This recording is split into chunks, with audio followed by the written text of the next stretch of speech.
विचार से विश्वास तक शिक्षा का नया अध्याय। स्वागत है आपका दामोदर यूनिवर्सिटी में। From thought to believe a new chapter of education. Welcome to Damodar university. Hey everyone, मैं स्मृति झा, आपकी डिजिटल मेंटर। आज की क्लास में हम अपने शॉर्ट आंसर क्वेश्चंस की तरफ आगे बढ़ते हैं।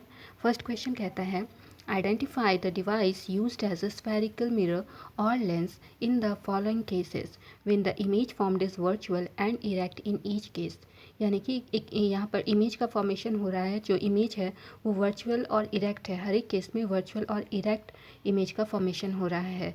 तो इसमें आपको आइडेंटिफाई करना है कि जो स्फेरिकल मिरर या फिर लेंस हो रहा है, लेंस का यूज़ हो रहा है, वो कौन सा डिवाइस, इस डिवाइस में कौन सा डिवाइस यहाँ पर यूज़ हो रहा है, ये आपको बताना है। तो फर्स्ट केस है, object is placed between device and it's focus, image formed is enlarged and behind it.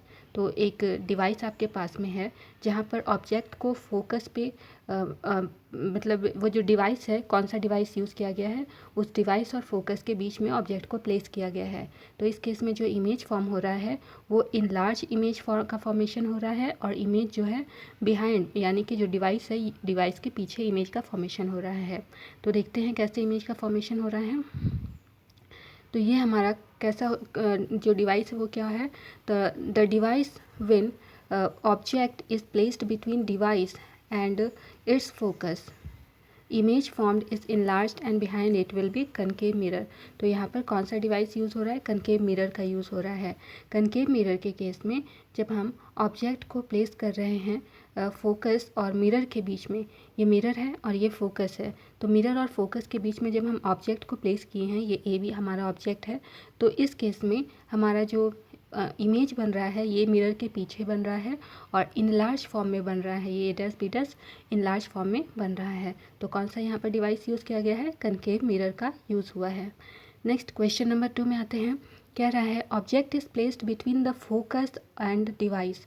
तो ऑब्जेक्ट को डिवाइस और फोकस के बीच में प्लेस किया गया है। Image formed is enlarged and the same side as that of the object. तो इमेज इस केस में कैसा फॉर्म हो रहा है, इन लार्ज और सेम साइड में, ऑब्जेक्ट जिस साइड में है उसी साइड में इमेज का भी फॉर्मेशन हो रहा है। तो देखते हैं कौन सा डिवाइस हम यूज़ करेंगे। तो यहाँ पर है, object is placed between the focus and device. Object को फोकस और डिवाइस के बीच में हमने यूज़ किया है। Image formed is enlarged and on the same size as the object. Image जो बन रहा है वो इनलार्ज है और ऑब्जेक्ट जिस साइड में है उसी साइड में इमेज का फॉर्मेशन बन हो रहा है। Then the device is concave lens. तो इस केस में जो डिवाइस है वो कौन सा डिवाइस यूज़ कर रहे हैं हम, वो कन्वेक्स लेंस का यूज़ हम लोग कर रहे हैं। It can be shown in the following diagram. ये हमारे पास में कन्वेक्स लेंस है। कन्वेक्स लेंस में हमारे पास में ये लेंस और फोकस के बीच में हमने ऑब्जेक्ट को प्लेस किया है। जब ऑब्जेक्ट को प्लेस किया है तो इस केस में हमारे पास जो इमेज का फॉर्मेशन हो रहा है, ये सेम साइड में, जिस साइड में ऑब्जेक्ट है उसी साइड में इमेज का फॉर्मेशन हो रहा है, और साथ में इमेज जो है ये कैसा बन रहा है, इनलार्ज्ड इमेज का फॉर्मेशन हो रहा है। क्वेश्चन नंबर 3 देखते हैं। Object is placed between infinity and device. एक ऑब्जेक्ट को इन्फिनिटी और डिवाइस के बीच में रखा गया है। Image formed is diminished and between focus and optical centre on the same size as that of the object. तो इस केस में इमेज का फॉर्मेशन कैसा हो रहा है, इमेज डिमिनिश्ड हो रहा है। इमेज जो है डिमिनिश्ड बन रहा है और साथ में कहाँ पर बन रहा है, ऑप्टिकल सेंटर और फोकस के बीच में बन रहा है, और ऑब्जेक्ट जिस साइड में है उसी साइड में इमेज का फॉर्मेशन बन रहा है। तो कौन सा हम लोग डिवाइस यूज़ करेंगे, देखते हैं आंसर क्या है। Object is placed between infinity and device. Object को इन्फिनिटी और डिवाइस के बीच में हमने प्लेस किया है। Image formed is diminished and between focus and optical centre on the same size as that of the object. Then the device will be concave lens. इस case में जिस डिवाइस का हमने यूज़ किया है वो कौन सा लेंस है, कनकेव लेंस का यूज़ किया है। ये हमारे पास में कनकेव लेंस है। हमने ऑब्जेक्ट को कहाँ पर प्लेस किया है, 2f1 और f1 के बीच में हमने ऑब्जेक्ट को प्लेस किया है। तो इस केस में इमेज का फॉर्मेशन कहाँ हो रहा है, सेम साइड में, जिधर ऑब्जेक्ट प्लेस किया है इसी साइड में इमेज का भी फॉर्मेशन हो रहा है। ये डस बीटस हमारा इमेज है, इमेज का फॉर्मेशन हो रहा है और इमेज जो है ये डिमिनिश्ड बन रहा है, यानी कि ऑब्जेक्ट की हाइट से बहुत कम, बहुत छोटा इसका हाइट है। क्वेश्चन नंबर डी में आते हैं। क्वेश्चन नंबर डी क्या कहता है, object is placed between infinity and device, object को इन्फिनिटी और डिवाइस के बीच में रखा गया है। तो इस केस में इमेज कैसा बन रहा है, image formed is diminished and between pole and focus behind it. तो इमेज डिमिनिश्ड बन रहा है, पोल और फोकस के बीच में बन रहा है और बिहाइंड यानी कि पीछे बन रहा है। तो कौन सा डिवाइस इस केस में हम यूज़ कर रहे हैं, इस केस में जो डिवाइस यूज़ हो रहा है, the object is placed between infinity and device, image formed is diminished and between the pole and focus behind it, then the device used is convex mirror। इस केस में जो device use हो रहा है वो कौन सा है, कन्वेक्स मिरर। तो ये हमारा कन्वेक्स मिरर है जिसमें कि हमने ऑब्जेक्ट को प्लेस किया है इन्फिनिटी और डिवाइस के बीच में ऑब्जेक्ट को हमने प्लेस किया है। इस केस में ये जो इमेज का फॉर्मेशन हो रहा है, इमेज कैसा बन रहा है, यहाँ पर ये इमेज का फॉर्मेशन हो रहा है, ये ए डैश बी डैश हमारा इमेज है। ऑब्जेक्ट इमेज कहाँ पर बन रहा है, पोल और फोकस के बीच में इमेज का फॉर्मेशन बन रहा है, मिरर के पीछे इमेज बन रहा है और साथ में ये डिमिनिश्ड है, यानी जितना ऑब्जेक्ट की हाइट है, ऑब्जेक्ट की हाइट से काफ़ी छोटा इमेज की हाइट है। तो ये हमारी डिमिनिश्ड इमेज का फॉर्मेशन यहाँ पर ये जो कन्वेक्स मिरर है ये कर रही है। आगे आते हैं क्वेश्चन नंबर 2 में आते हैं। क्वेश्चन नंबर 2 कह रहा है, why does a light ray incident on a rectangular glass slab immersed in any medium emerges parallel to itself, explain using a diagram. तो यहाँ पर कोई लाइट रे है एक रेक्टेंगुलर ग्लास स्लैब पर इंसिडेंट कर रही है। तो यहाँ पर किसी मीडियम में अगर इसे इमर्ज किया जाता है तो यहाँ पर इसको डायग्राम का यूज़ करके आपको बताना है। आंसर है, when light rays is incident on a rectangular glass slab immersed in any medium, किसी भी लाइट रे को इंसिडेंट कराते हैं हम रेक्टेंगुलर ग्लास स्लैब पे जो कि किसी मीडियम में इमर्स किया गया है, then it is refracted by the glass slab and after refracting it comes out of the glass and gets another interface of glass and air.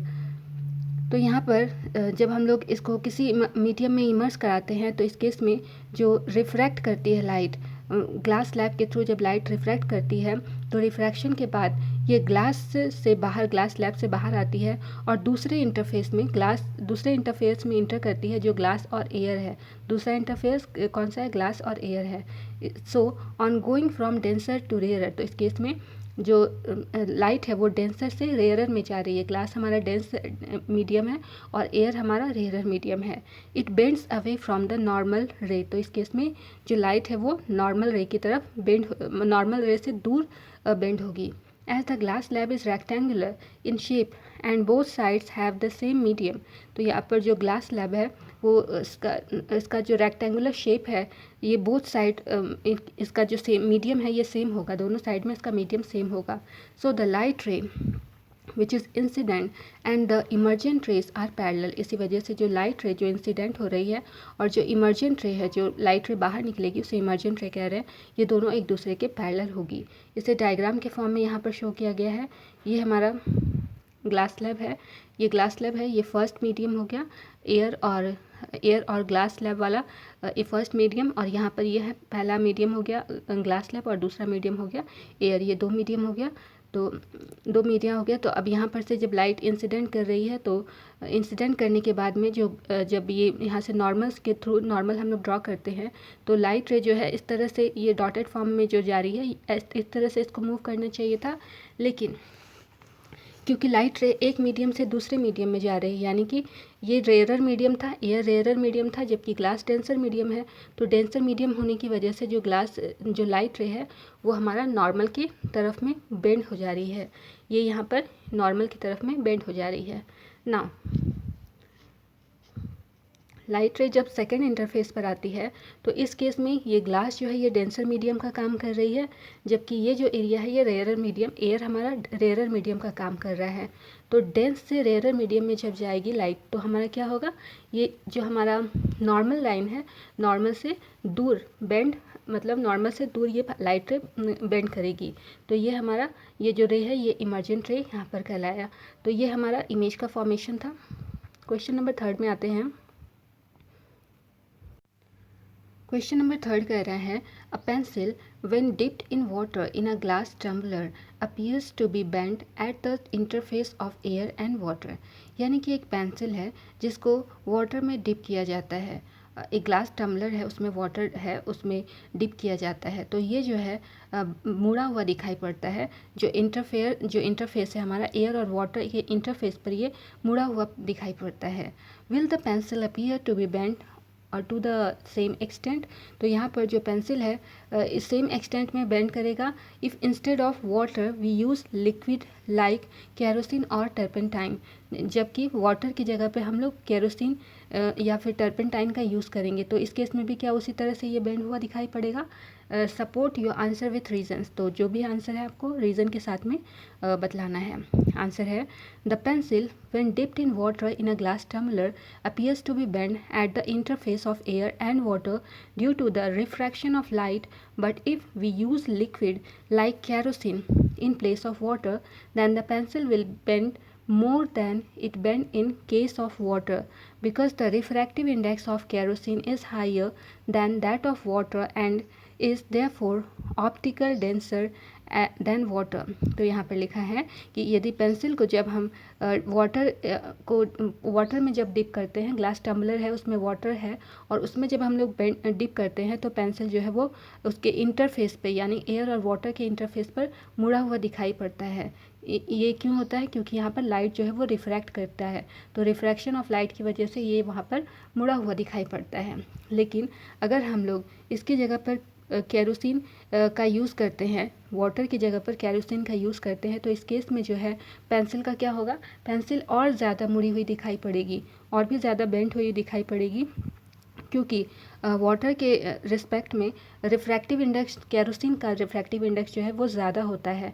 इसी वजह से यहाँ पर जो ऑप्टिकल डेंसर मीडियम का काम करेगा, ये जो है डेंस हो जाएगा, डेंसर मीडियम का काम करेगा, इसी वजह से पेंसिल जो है ये ज़्यादा बेंड हुआ दिखाई पड़ेगा। So the pencil will not bend the same extent due to the different refractive indices of the different media. तो यहाँ पर पेंसिल जो है ये सेम एक्सटेंट में बेंड नहीं करेगी, क्योंकि मीडियम यहाँ पर डिफरेंट मीडिया यूज़ करेंगे तो उसका रिफ्रैक्टिव इंडेक्स जो है वो अलग अलग होता है। क्वेश्चन नंबर 4 में आते हैं, how is the refractive index of a medium related to the speed of light. तो यहाँ पर किसी मीडियम का रिफ्रैक्टिव इंडेक्स किस तरह से लाइट के स्पीड के साथ में रिलेटेड है ये बताना है। Obtain an expression for refractive index of a medium with respect to another in terms of speed of light in these two media. तो यहाँ पर एक्सप्रेशन आपको फाइंड करना है रिफ्रैक्टिव इंडेक्स के लिए, किसी भी मीडियम के रिफ्रैक्टिव इंडेक्स के लिए आपको एक्सप्रेशन फाइंड करना है। तो हमारे पास में आंसर क्या है, the refractive index of a medium is related to the speed of light by the following relation. तो रिफ्रैक्टिव इंडेक्स का स्पीड, लाइट की स्पीड के साथ में क्या रिलेशन है, तो रिफ्रैक्टिव इंडेक्स को यहाँ n से शो किया गया है, तो n is equal to c by v, जहाँ पर n आपका रिफ्रैक्टिव इंडेक्स है, c आपका light of speed of light है और v आपका क्या है, velocity.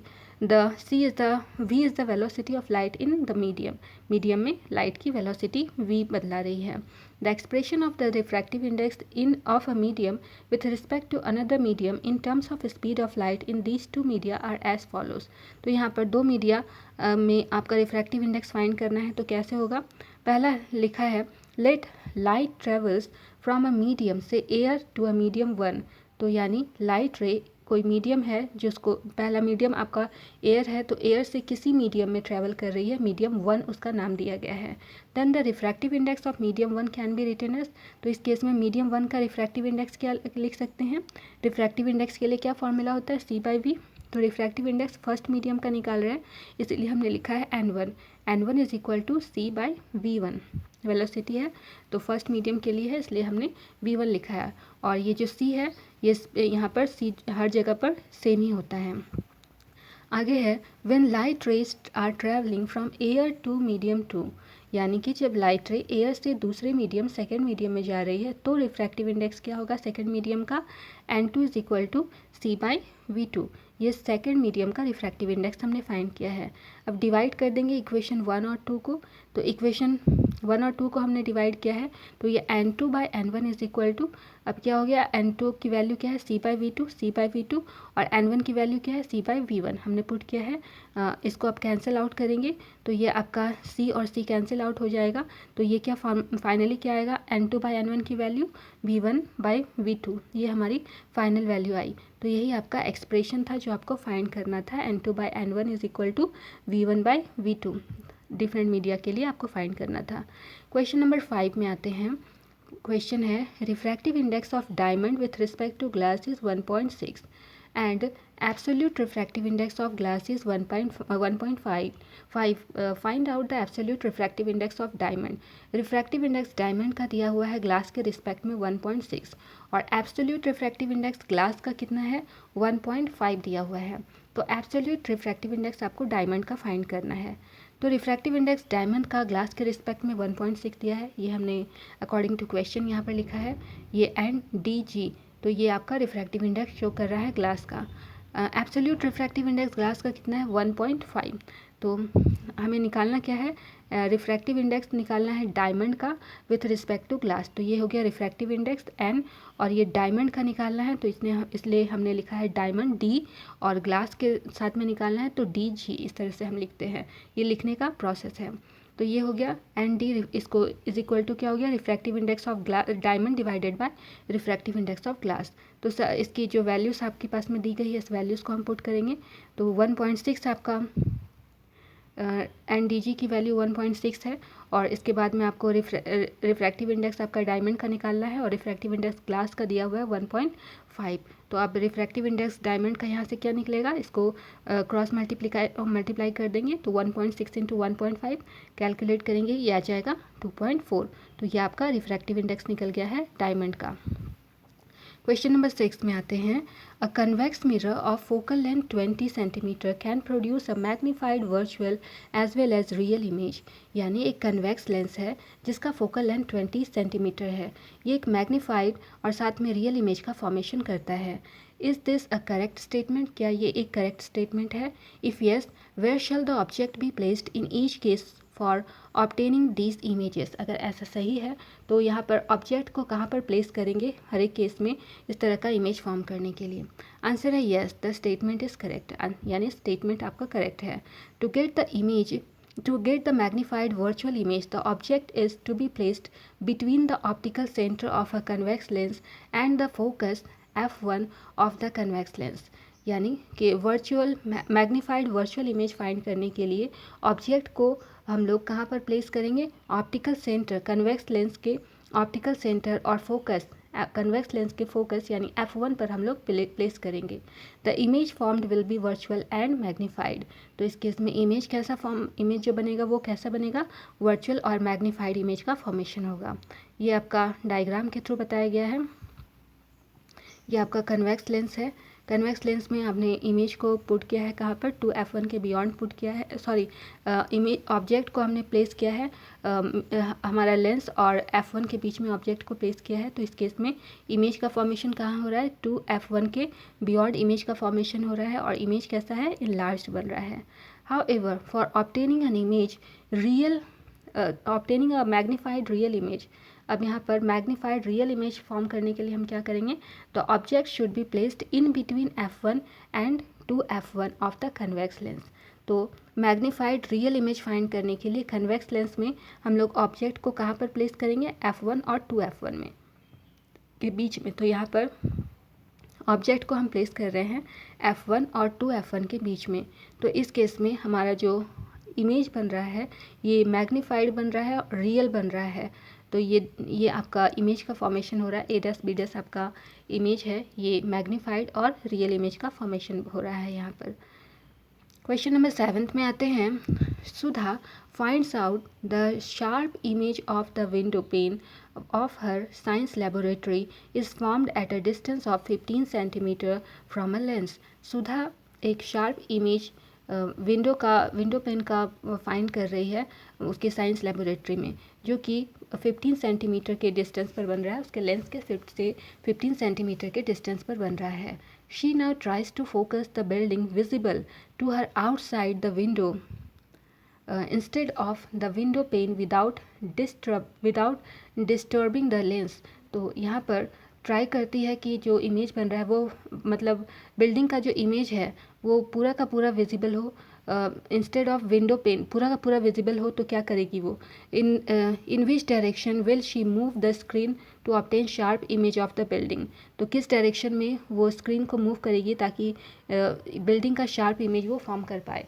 What is the approximate focal length of this lens. तो इस लेंस का अप्रॉक्सीमेट फोकल लेंथ आपको फाइंड करना है, क्या होगा।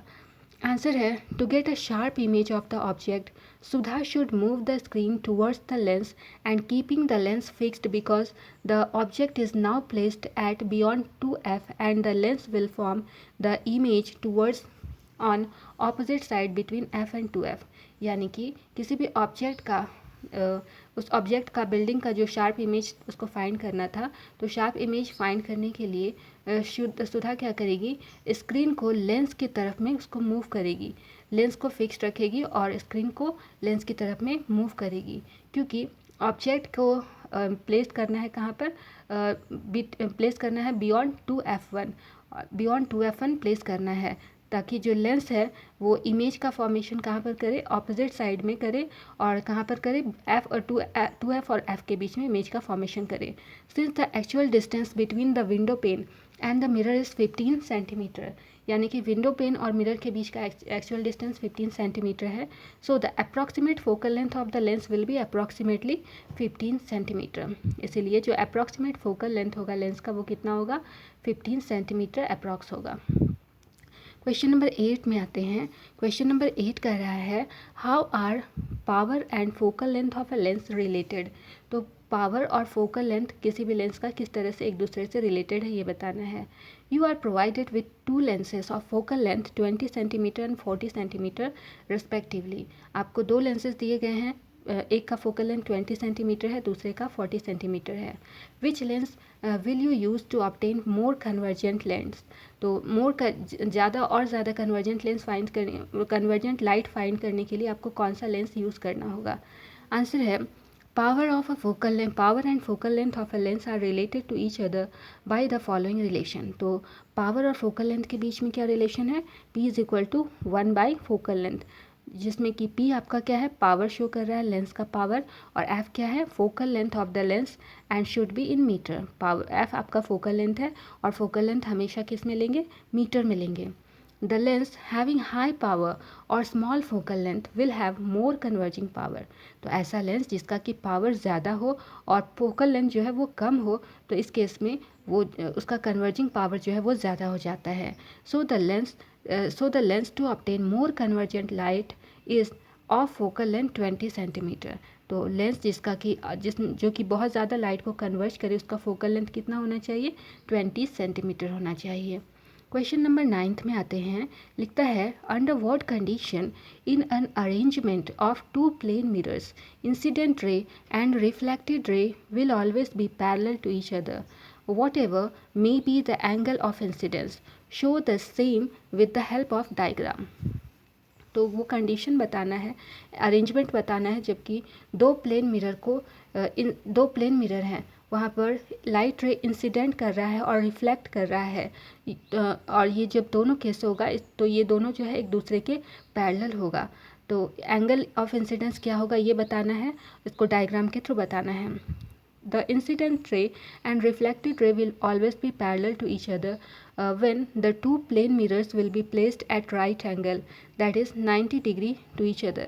तो यहाँ पर इंसिडेंट रे और रिफ्लेक्टेड रे हमेशा पैरेलल, एक दूसरे के पैरेलल होगी, जबकि 2 प्लेन मिरर को हम लोग राइट एंगल पर प्लेस करते हैं। राइट एंगल यानी 90 डिग्री, एक दूसरे से 90 डिग्री पर हम लोग प्लेस करेंगे, तब ऐसा सिचुएशन देखने के लिए मिलेगा। तो ये आपका 2 मिरर है, ये 90 डिग्री पर प्लेस किया गया है। ये फर्स्ट मिरर M1, ये सेकंड मिरर आपका M2 है, ये 90 डिग्री पर प्लेस किया है। ये जो दिख रहा है ये 90 डिग्री पर है। तो ये यहाँ पर फर्स्ट मिरर से लाइट इंसिडेंट कर रही है, इंसिडेंट के बाद में लाइट रे जो है ये रिफ्लेक्ट करेगी, ये एंगल ऑफ इंसिडेंस आई है, रिफ्लेक्ट की, रिफ्लेक्ट करने के बाद में ये सेकंड मिरर पर पड़ रही है। जैसे ही सेकंड मिरर पर पड़ी ये लाइट रे, तो क्या होगी, वापस ये रिफ्लेक्ट करेगी। तो ये हमारा रिफ्लेक्टेड रे है, ये सेकंड इंसिडेंट रे, ये जो इंसिडेंट, ये यहाँ से जो लाइट इंसिडेंट की, ये रिफ्लेक्शन के बाद सेकंड मिरर के लिए इंसिडेंट रे का काम करेगी। तो ये आपका एंगल ऑफ इंसिडेंस हो गया और ये आपका एंगल ऑफ रिफ्रैक्शन हो गया, ये आपका रिफ्लेक्टेड रे हो गया। तो ये हमारा डायग्राम था, डायग्राम के थ्रू आपको समझाना था। क्वेश्चन नंबर 10 में आते हैं। कह रहा है draw a ray diagram showing the path of rays of light when it enters with oblique incidence from air into water and from water into air. तो रे डायग्राम के थ्रू बताना है लाइट पाथ बताना है light रे का, जबकि ये ऑब्लिकली इंसिडेंस करे कब, एयर से वाटर में, पहला केस होगा एयर से वाटर में इंसिडेंस कर रही है, दूसरा वाटर से एयर में। तो रे डायग्राम आपके पास में है, जबकि लाइट रे जो है एयर से वाटर में जा रही है, तो ये एयर है और ये सेकेंड मीडियम आपका वाटर है। तो एयर आपका रेयरर मीडियम है, जबकि वाटर आपका डेंसर मीडियम में है। तो जब एयर से ये डेंसर मीडियम में आ रही है, तो डेंसर मीडियम में जब जाएगी तो नॉर्मल की तरफ में लाइट रे मूव करेगी, तो ये नॉर्मल की तरफ में लाइट रे मूव कर रही है। ये बेंडिंग आपका यहाँ पर शो कर रहा है। तो ये आपका फर्स्ट केस का डायग्राम हो गया। सेकेंड केस में क्या कह रहा था, ray diagram when the path of light rays enters from water to air. Second में वाटर से एयर में जा रहा है लाइट रे, तो वाटर आपका डेंस मीडियम था, और डेंस से आपका जब रेयर मीडियम में जाएगा तो क्या होगा, लाइट रे जो है नॉर्मल से दूर जाएगी, लाइट रे अवे जा रही है, यहाँ पर ये नॉर्मल है, नॉर्मल से अवे जा रही है। तो ये आपका सेकेंड केस का आपका डायग्राम हो गया। तो ये थी हमारी आज की क्लास। यदि कोई भी डाउट हो तो आप हमारे डी के कमेंट सेक्शन में अपना सवाल ज़रूर पूछें। मैं हर एक लर्नर को रिप्लाई देने की कोशिश करूँगी। Okay then, keep learning, keep growing only at D U. See you soon, bye bye.